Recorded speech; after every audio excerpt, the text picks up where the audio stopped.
저는 요한복음을 설교하면서 궁금한 게 있습니다. 특별히 13장부터 16장, 오늘 16장 이제 초두인데 16장까지 긴 설교거든요. 내용도 복잡하고 어렵습니다. 길고 긴 어려운 설교를 예수님이 하신 의도가 뭘까라는 생각을 합니다. 성만찬 자리에서 발 씻겨주시고 축복하시고 그 다음에 또 떡을 떼어주시고 하면 됐잖아요. 그런데 그리고 나서 긴 설교를 하세요. 그게 왜 이 긴 설교를 하시지? 특별히 요한은 그 예수님의 설교에 대해서 관심을 많이 가지고 지금 이렇게 길게 직접 설교문을 여기다가 성경으로 실어놨어요. 지난 주간에 제가 미움과 한판 승부라는 말씀을 드렸죠. 그러니까 지난주에는 미움이란 주제를 주님이 다루셨거든요. 바로 이어서 이제 그래서 미움받으면, 세상에 미움받으면 어떻게 되는가? 다음 두 가지가 나타나요. 뭐냐면 실족하거나 근심하거나 둘 중에 하나예요. 우리가 세상 살면서 그리스도인으로서 세상에 미움을 받잖아요. 핍박을 받잖아요. 그러면 우리 가운데 두 가지 증상이 나타난다고. 실족을 하거나 실족하지 않으면 근심하거나. 예수님께서 긴 설교를 하신 이유는 이 두 가지를 방지하거나 예방하기 위해서 긴 설교를 하시는 거예요.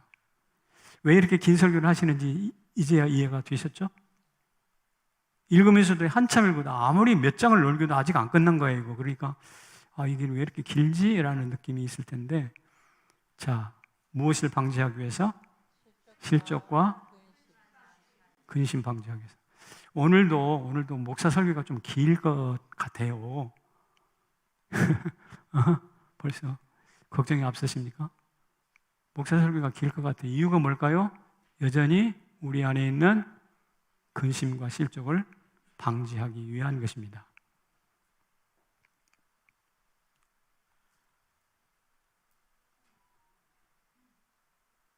사실 지난 3년 동안 제자들과 동고동락했잖아요. 그렇지만 이제 십자가로 올라가야 합니다. 인류 구속을 위해서 피할 수 없는 그 길을, 죽음의 길을 걸어가야 됩니다. 제자들은 마치 흔히 하는 말로 낙동강 오리알처럼 떨어져서 홀로 남게 될 텐데 참 처량하지 않겠어요? 그래서 어린아이가 엄마 떨어져서 울듯이 제자들도 그럴 가능성이 많은데, 예수님께서 너희들은 너희 알아서 해 하고 등 돌려버리는 것이 아니라 무슨 대책을 강구해 주실 거 아니겠어요? 자, 읽어보겠습니다. 시작. 내가 이것을 너희에게 이름은 너희로 실족하지 않게 하려 함이니. 실족하지 않게 하기 위해서 지금 말씀을 주고 계십니다. 또 하나 6절 시작. 너희 마음에 근심이 가득하였도다. 근심이 많은데 이 근심에 대한 대책을 내가 마련하겠다, 이런 뜻입니다. 자, 그렇다면 실족의 대책은 무엇일까? 제가 만든 말이 아니라 지금 성경의 근거에서 말씀드리는 거예요. 실족의 대책은 뭘까? 한번 찾아볼게요. 실족은 원래 어원상으로 스캔달론이라는 용어를 썼어요. 이것은 덧치다, 올감이다, 함정이다 라는 뜻이 있습니다. 흔히 하는 말로 스캔달이라는 말 들어보셨죠? 스캔달을 일으켰다고. 도덕적으로 무리를 일으켜서 덫이나 함정에 빠진 사람을 일컬어서 스캔달 일으켰다고 합니다. 근데 본문에 말하는 실족은 이 스캔달보다 훨씬 더 뜻이 강합니다. 덫이에요, 올감이에요, 함정에 빠뜨리는 거예요. 예를 들면 가룟 유다를 보세요. 사단이 예수님을 팔 생각을 가룟 유다에게 넣어줬잖아요. 주신 게 아니라 넣어줬어요. 그러자 떡을 받고 픽 나가버렸습니다. 덫에 걸린 겁니다. 베드로도 예수님을 3번 부인했고 다른 제자들도 두려워서 다 도망쳐버렸습니다. 도망치면서 내가 이래도 되나? 도망치는 뒤통수가 부끄러우실 겁니다. 지금 뭐 한가요? 덫에 걸린 거예요. 롯은 아브라함과 헤어져서 물이 풍부한 소돔과 고모라로 들어갔습니다. 그러나 거기서 큰 수모를 당합니다. 역시 덫에 걸린 겁니다. 다윗은 밧세바란 덫에 걸린 적이 있습니다. 그리고 그 덫이 얼마나 쓴 것인지 경험한 바가 있습니다. 그래서 이렇게 기도한 적이 있어요. 시작. 그들의 밥상이 올무가 되게 하시며 그들의 평안이 덫이 되게 하소서. 자기를 괴롭히는 그들을 저주하면서 하는 말이 그들의 밥상이 올무가 되고 평안이 덫이 되게 한다. 그러니까 여기 올무와 덫이라는 것은 전부 다 실족을 의미합니다. 이처럼 실족은요, 위험한 불장난이고요, 삶을 통째로 흔들어 놓는 것이거든요. 제가 볼 때 이 실족이라는 말을 다르게 말하면 인생 헛발질이라고 볼 수 있어요. 요새 축구하고 있죠. 축구하는데 결정적일 때 슛 골인 해야 되는데 골문 앞에서 자기한테 들어오는 볼 살짝만 건드려도 골인 될 텐데 그걸 헛발질했다.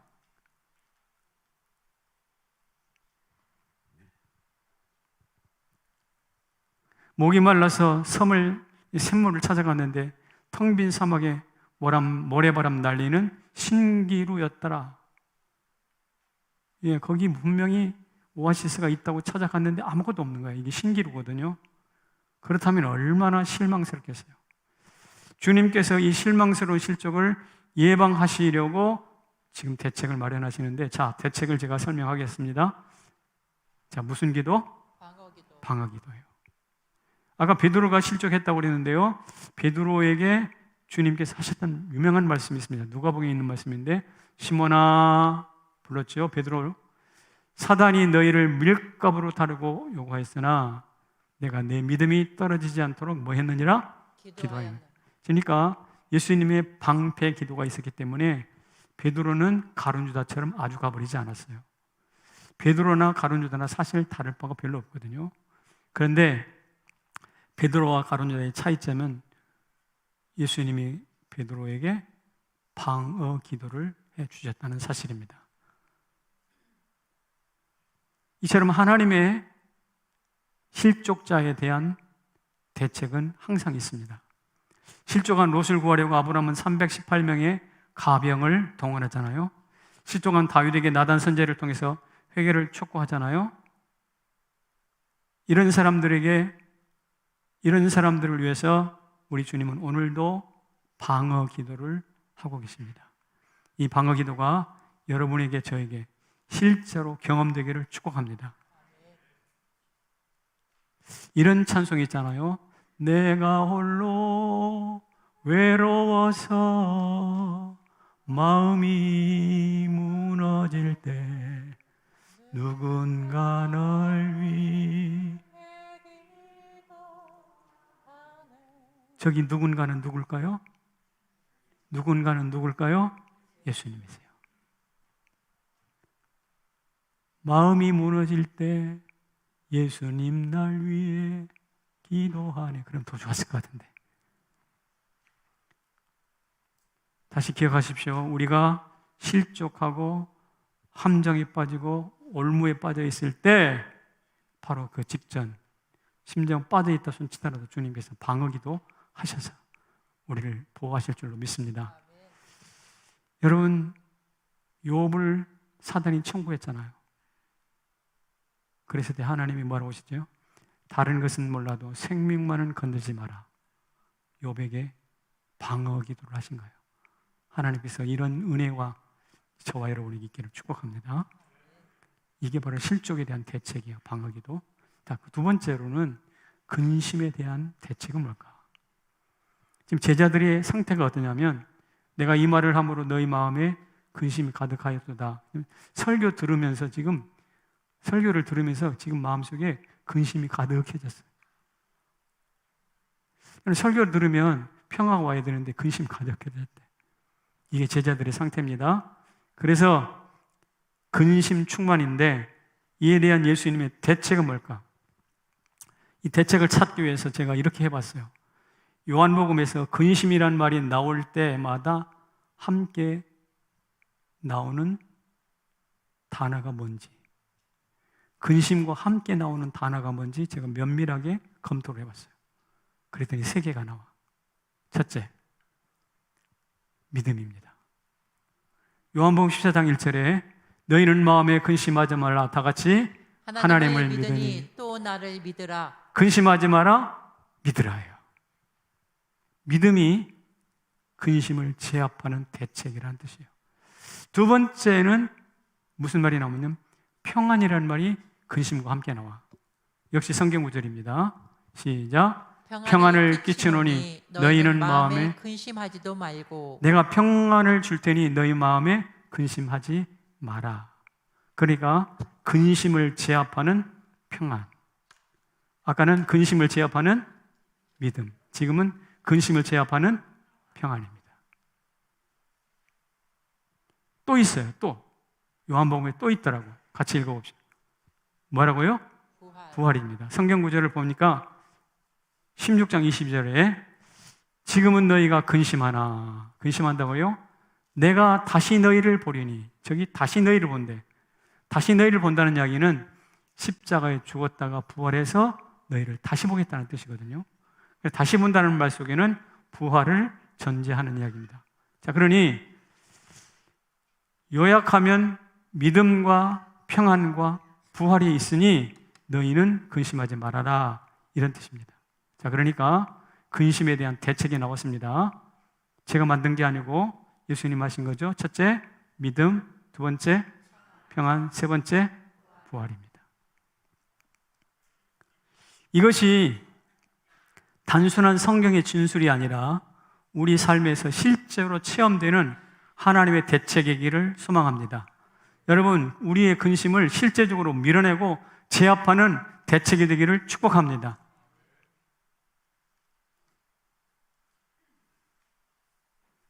그래서 제가 이렇게 찬송을 한번 살펴봤어요. 이게 실제적인 찬송인가?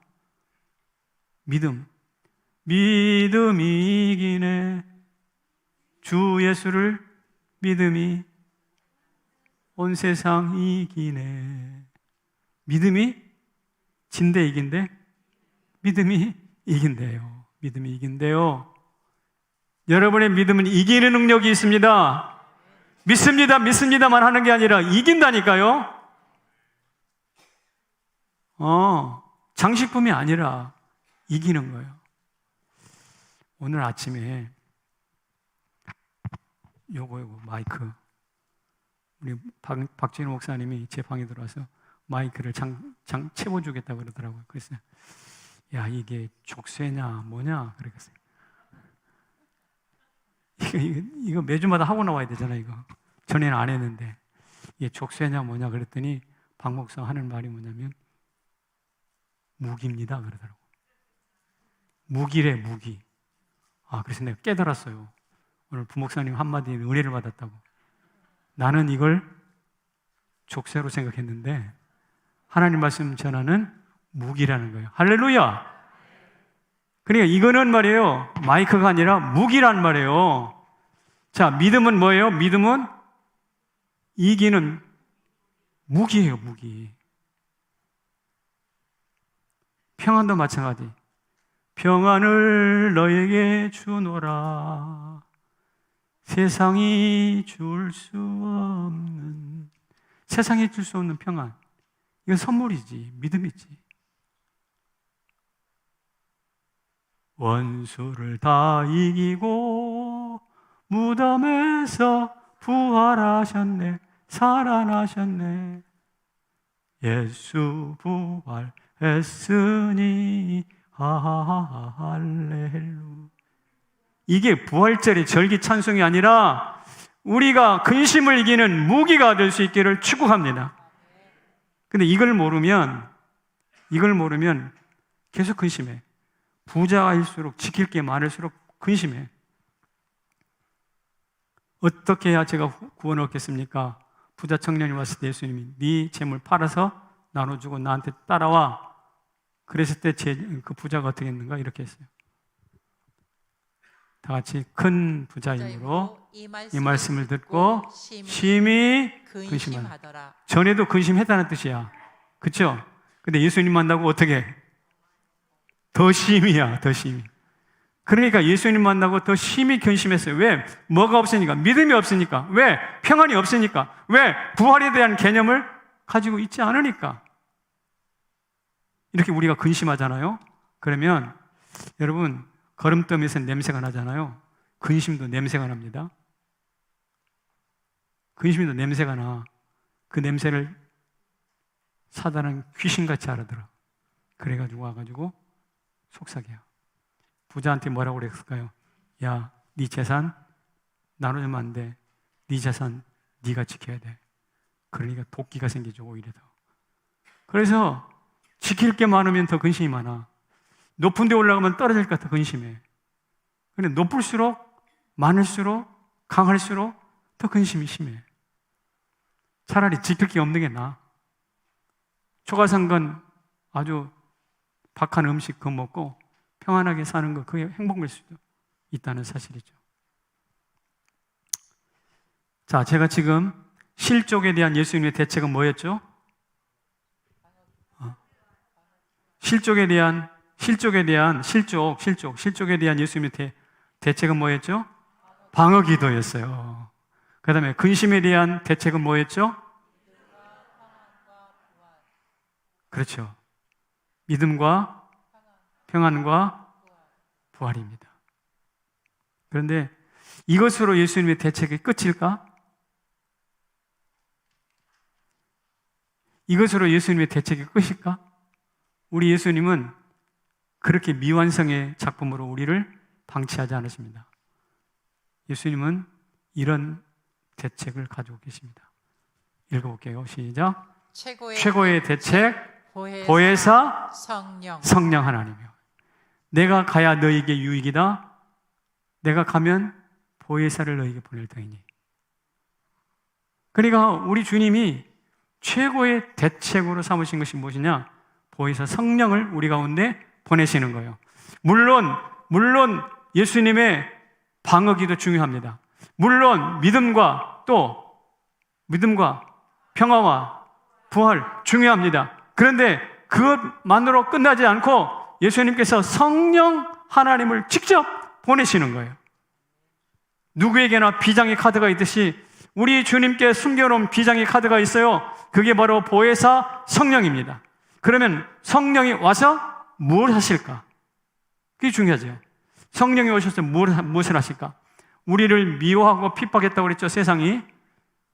그 세상에 살면서, 우리를 미워하고 핍박하는 세상에 살면서 우리가 두 가지를 빠진다고 그랬죠. 실족에 빠지거나 근심에 빠지거나 둘 중에 빠질 텐데, 이렇게 우리를 못 살게 구렸던 세상을, 이 성도를 못 살게 구렸던 그 세상을 하나님의 심판대 앞에 고발하는 겁니다. 오늘 보니까 성령이 오셔서 책망하신다고 그러잖아요. 이 책망이라는 말은 고발이라는 용어가 더 정확한 번역이에요.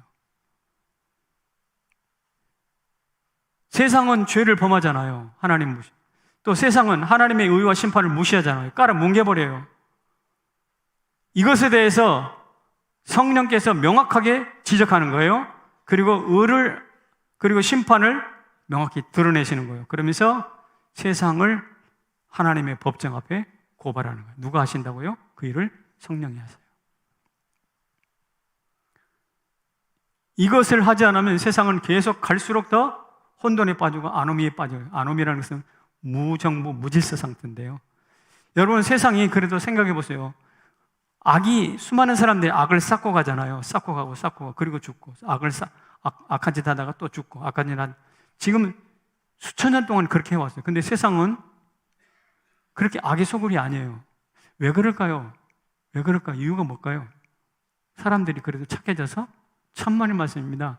성령 하나님께서 그 죄를 드러내시고 의가 무엇인지 심판이 무엇인지 계속 깨우치시고 고발하시니까 쌓여만 가는 그 죄들이, 불의들이 사그러지고 녹아지고 해결되는 거예요.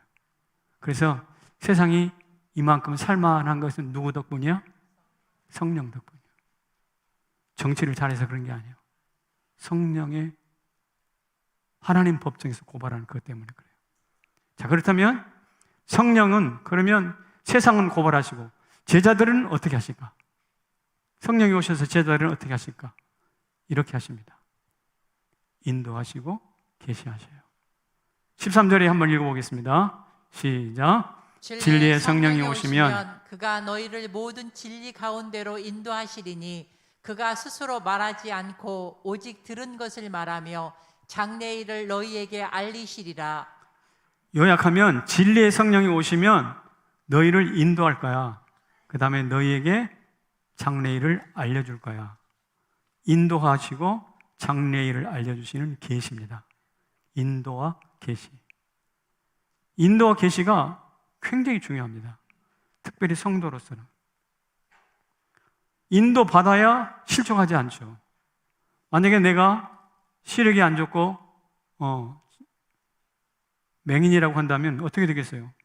아무 데나 가다가 함정에 빠져버리지. 그러니까 나를 인도하는 누군가가 있어야 돼요. 바로 성령께서 그렇게 하신다는 거예요. 그렇지 않으면 당장 실족과 근심이 빠지게 되겠죠. 우리 성남체육교 성도 여러분, 우리가 좀 먹을 걸 풍성하게 못 먹고 따뜻한 옷을 못 입을 수는 있어요. 그러나 성령의 인도와 계시는 꼭 받으시기를 바랍니다. 왜냐하면 성령이 그 일을 하시기 위해서 이 땅에 오셨거든요.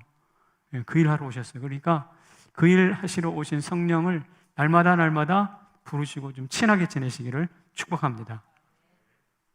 역사를 도와볼게요. 제가 이런 이야기를 하면 굉장히 머나먼 이야기처럼 들려요. 그런데 제가 이 성령의 인도하심이 이렇게 구체적이고 실제적인지를 좀 확인하려고 좀 여러 자료를 찾아봤어요. 찾아봤더니 성령에 민감했던 때가 있어요. 일종의 부흥기예요, 부흥기. 근데 이 부흥기가 어떤 열매가 맺냐면 산업이 발달해요, 산업이. 나라가 부강해져요. 땅도 넓어져요. 예를 들어 볼까요? 그런 복을 받았던 나라가 영국이에요.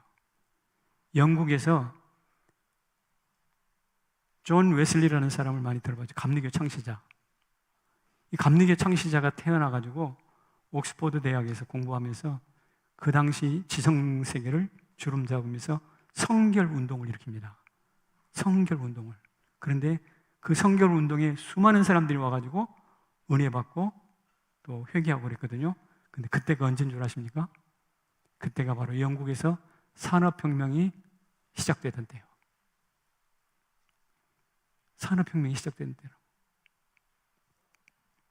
미국은 어떤가요? 미국은 요나단 에드워드라는 유명한 신학자가 있습니다. 이 요나단 에드워드를 기반으로 해가지고 1차 부흥운동이 일어나요. 2차 부흥운동이 일어나요. 이때 미국은 어땠을까? 미국은 역시 나라가 강역이 넓어져요. 나라가 쭉쭉쭉 성장. 지금 미국이라는 그 땅덩어리, 엄청난 큰 땅덩어리가 처음부터 그런 게 아니에요. 저 13개 주, 동부의 조그마한 주로부터 시작됐거든요.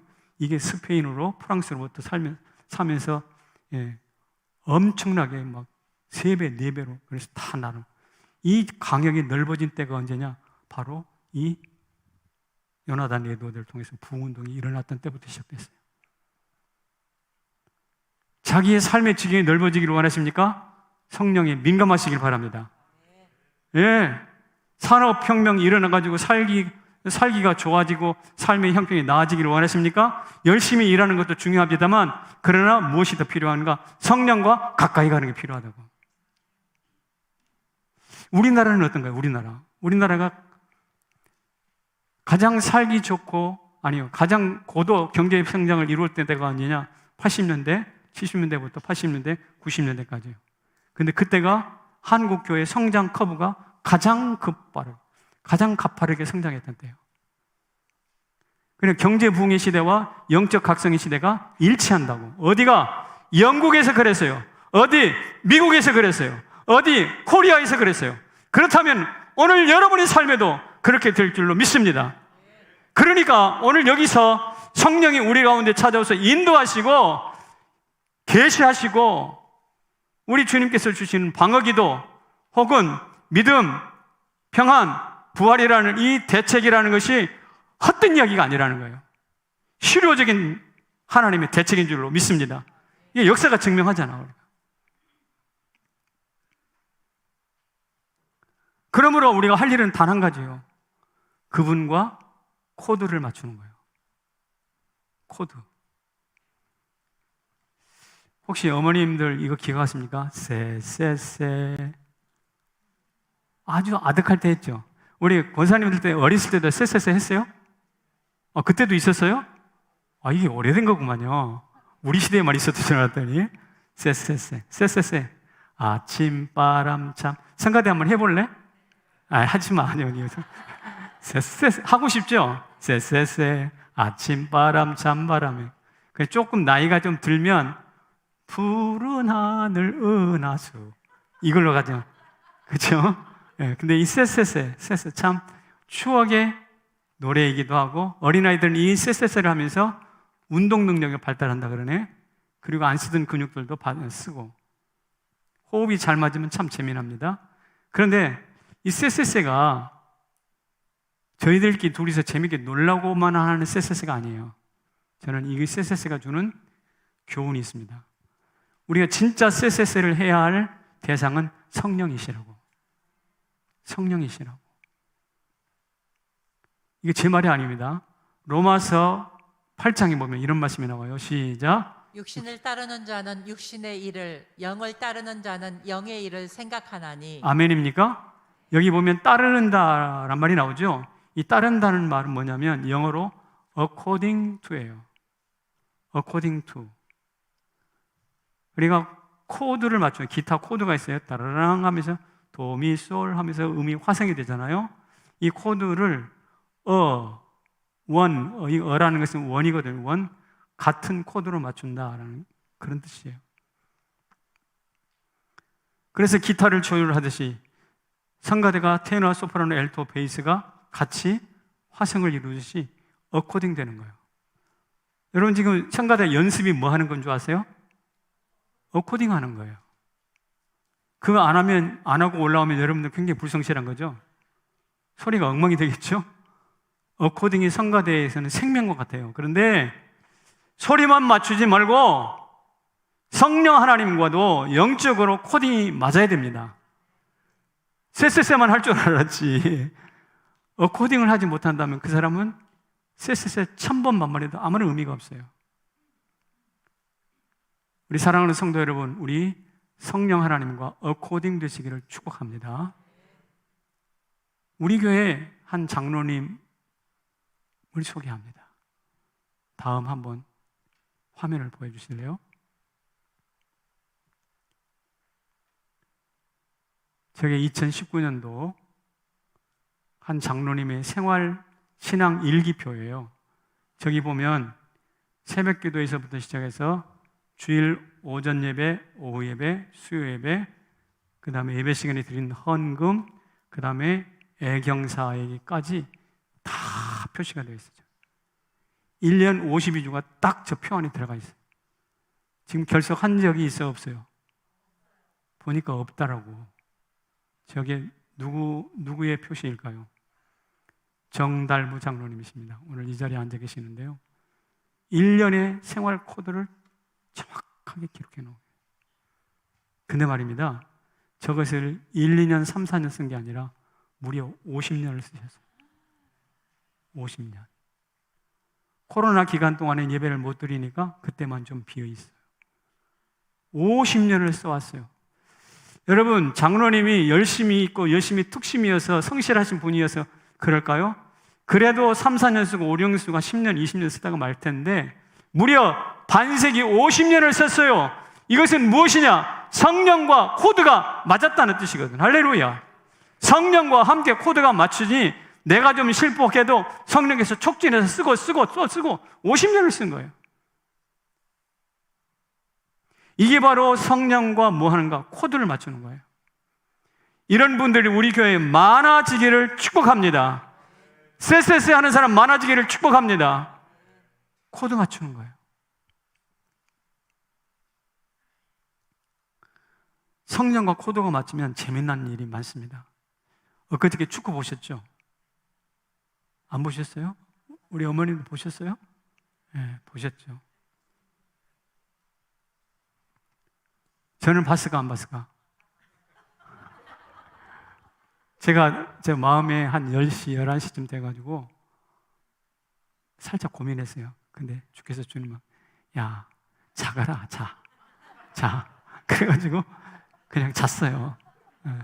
안 보고 잤어요.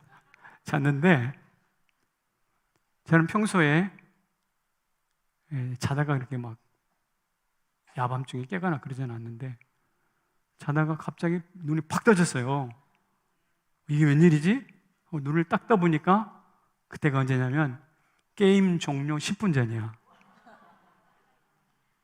게임 종료 10분 전. 눈 떠보니까 1대1이야. 제가 평소에 운동경기 때문에 기도해 본 적은 없어. 그런데 이번에는 기도하게 되더라고. 주여, 이기게 하여 주시옵소서. 제가 막 한 10분 동안 막 지켜보면서 그랬는데 마지막 연장전인가? 아니 뭐지? 인조리 타임이라고 그러죠? 추가 시간, 그래. 나 추가 시간이 생각이 안 나. 추가 시간에 들어가가지고 슛! 골이.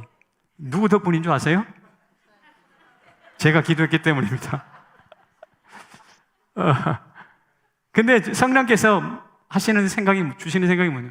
야, 그냥 자거라. 자, 편히 자고 내가 결정적인 때 깨워줄게. 결정적인 장면 놓치지 않게 내가 깨워줄게. 라고 말씀하시는 것 같다 이 말이지. 이게 제 자랑이 아니라 무엇인가 성령과 코드가 맞으면 그런 비슷한 일들이 많이 나타나요. 그렇게 되기를 축복합니다. 그리고요, 이 코드를 맞추다 보면 기쁜 일들이 많은데 마침내 어떻게 되느냐? 이렇게 돼요. 성령과 춤을 추게 돼요. 춤을 추게 돼요. 영화 중에 늑대와 함께 춤을이라는 영화가 있어요. 인디언들이 자기 세계, 자기 사회에 들어온 미군 백인 남자를 두고 붙여준 이름이에요. 저는 홍정계라고 이름을 붙이는데 바른 터가 된다, 뭐 이런 뜻을 가지고 있는데 이 사람들은 늑대와 함께 춤을 좀 특이하게 이름을 짓잖아요. 그래서 제가 생각해 봤어요. 내가 만약에 성남제일교회 성도들에게 이름을 지어준다면 무엇라고 지어줄까? 성령과 함께 춤을 이라고 지어주고 싶어요. 성령과 함께 춤을. 여기 성령은 뭐냐면요, 바람입니다. 호흡이에요. 여러분 팔랑개비를 아세요? 팔랑개비는 바람이 세게 불어오면 불어올수록 신나게 돌아요. 팔랑개비. 바람이라는 존재가 팔랑개비를 팔랑개비답게 만드는 거거든요. 그래서 바람과 함께 춤추는 것이 팔랑개비예요. 그런데 팔랑개비처럼 신나게 돌아가면서 살았던 사람이 있습니다. 누군가면 엘리야예요. 엘리야가 막 신나게 천국 갈 때 어떻게 해요? 회리바람을 타고 그리고 올라가요. 물을 건널 때 막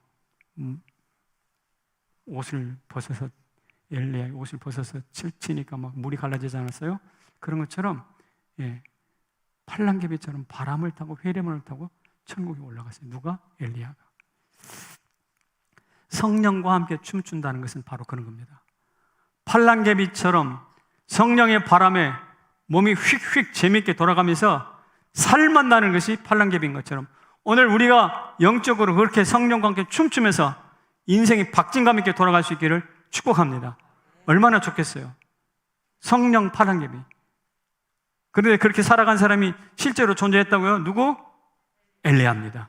엘리야가 성령 바람과 함께 춤을 추면서 핑핑핑 재밌게 돌아가다가 죽음을 맛보지 않고 천국으로 바로 직행했다면 오늘 우리들도 어느 날 이 땅에서 성령과 코드를 맞추고 기쁜 일이, 재미난 일이 많아지면 마침내 덩실덩실 춤을 추게 될 거예요. 성령과 춤을 추게 될 거예요. 그러다가 어느 날 살짝 잠들었는데 천국으로 딱 갔어.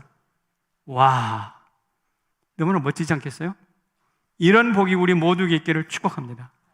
사도행전 3장에서도 급하고 강한 바람소리 같은 성령이 임하시잖아요. 그러니까 그 성령과 함께 춤을 추다가 어떻게 되었나요? 이분들이 예루살렘을 지배해버렸잖아요.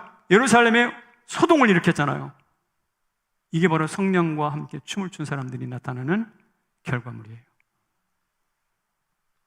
그런데 말입니다, 이렇게 살아가는 사람 분명히 있습니다. 우리 교회에. 아까 제가 정장로님 말씀드렸는데 이야기가 나왔으니 한 분 더 이야기할게요. 우리 교회 김동덕 장로님이라는 분이 계십니다. 아시죠? 어느 날 친구하고 식사 약속을 했는데 친구가 펑크 내버렸어요. 못 온다고. 안 와버렸어요. 식당에 혼자 덩그마니 앉아 있었는데 이런 생각이 들더래요. 성령은 실수가 없는데 성령이 왜 나를 여기 혼자 이렇게 내버려뒀을까? 라는 생각이 벌떡 들어서 아하, 무슨 뜻이 있을 거야. 그런데 오랫동안 만나지 못하고 그러나 만나고 싶었던 한 친구 생각이 났어요. 그래서 친구한테 전화를 했습니다. 드르릉 전화를 받아 마침 친구가 시간이 가능하다고 그래서 그 자리로 동석을 하게 됐습니다. 어서 와, 어서 와. 어서 와, 나 같이 우리 밥이나 먹자. 그래가지고 같이 앉아서 이런저런 이야기 나오는데 와서 보니까 건강했을 때 만났는데 세월이 지나고 다시 만나니까 막 살이 쭉 빠져버린 거야. 몰골이 아주 말이 아니야. 마음이 참 아렸다고 합니다. 성령께서 하시는 말씀이 얘야 좀 도와주래. 그래서 호주머니에 있는 재정을 꺼내서 그 자리에서 플로잉을 했습니다. 이 친구가 눈물을 글썽거립니다. 내가 여기 와서 너한테 밥 얻어먹고 이런 플로잉을 받을 줄 꿈에도 생각하지 못했다. 나도 예수를 믿는다고 믿었는데 나는 아직 멀었나 보다. 그러면 너무 감사하고 눈물을 글썽거리는 거예요. 그래서 장로님이 뭐라고 위로하냐면 이렇게 말해요. 사랑하는 사람과 가는 길은 멀수록 좋다. 우리 사랑하는 주님과 함께 가는 길도 멀수록 좋아. 너 아직 멀었다며 괜찮아. 그 소리 들으니까 또 가슴이 따뜻해지죠. 그래서 그 뜻하지 않게 만난 그러니까 약속이 깨져버린 그 자리가 갑자기 친구를 만나고 플로잉을 하고 위로를 하고 눈물을 흘리고 멀리 갈수록 더 좋은 거야 하면서 격려하고 그런 자리로 바뀌었다는 것이죠. 여러분, 이것은요 성령 하나님과 춤추는 사람에게 나타나는 매력적인 장면이에요. 그리고 그분이 이런 말을 써놨어요. 다니엘서 12장에 보면 시작. 지혜 있는 자는 궁창의 빛과 같이 빛날 것이요 많은 사람들을 옳은 대로 돌아오게 한 자는 별과 같이 영원토록 빛나리로다. 아멘. 사람들을 옳은 대로 돌아오게 하는 자, 그 어려운 가운데 질병과 싸우면서 몸이 바싹 말라버린 그를 위로하고 격려해서 밥 먹이고 돈을 주고 하는 그 김동국 장로님은 이미 궁창의 별과 같이 빛나고 있더라고. 이 말씀이 좀 본인이 암송하고 좋아하는 말씀인데 이미 그렇게 됐어. 사랑하는 성도 여러분, 이분은 아침 6시 반만 되면 정확하게 자기가 묵상한 내용을 카톡방에 올립니다. 지금 꽤 오랫동안 몇 년 됐어요. 50년 신앙 일기를 쓰는 사람도 있는가 하면 벌써 3년, 4년 코로나 이전부터 계속해서 매일 아침 6시 반만 되면 문자 위로의 메시지를 묵상 메시지를 올려요. 김동덕 장로님이 제가 처음 이 교회 왔을 때 죄송합니다. 우리도 다 그런 적 있잖아요. 술 자시고 어려운 그러니까 세상에서 굉장히 자유롭게 사시던 분이었어요. 그런데 어느 날 교회에 발을 디디면서 성령에게 붙잡히고 성령과 코드가 맞고 그러다 보니 성령과 이제 춤을 추다 보니 그를 통해서 많은 사람들이 옳은 대로 돌아오고 있더라 이 말이죠. 이 이야기가 정달부 장로님 이야기가 우리 김 장로님 이야기가 그들의 이야기가 아니라 나의 이야기가 되기를 축복합니다. 더 이상 실족이나 근심에 휩싸여 있지 말고 성령과 함께 코드를 맞추고 성령과 함께 춤을 추면서 많은 사람들을 옳은 대로 돌아오게 하는 지경이 넓어지는 풍요가 우리 가운데 주어지는 축복의 주인공 되시기를